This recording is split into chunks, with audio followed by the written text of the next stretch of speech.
utang na loob namin yung buhay namin po. Kasi hindi na po namin kaya magtagal pa dito. Yung nararamdaman namin, hindi namin mapaliwanag po. Lalo na malalayo kami sa pamilya namin. Hindi namin alam kung paano kami uuwi. Kaya salamat po, maraming salamat sa inyo. Na-mental block na po kami na hindi po talaga, wala na sa isip na namin na makakalabas kami sa building na yun. Sabi ng advisor namin, labas na kayo, delikado na, sabi niya. Kaya yun, napalabas na kami agad. Grabe yung trauma namin, sobrang lakas nun.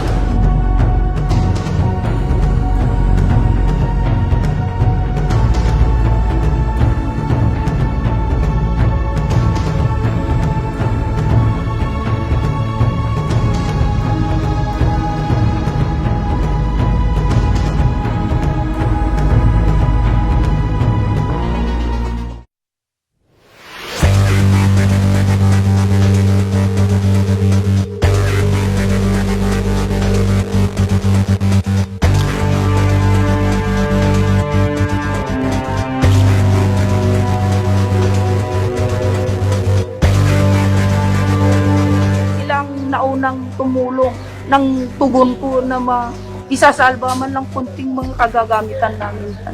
Laking papasalamat ko sa kanila dahil sila ang unang tumulong sa akin dyan.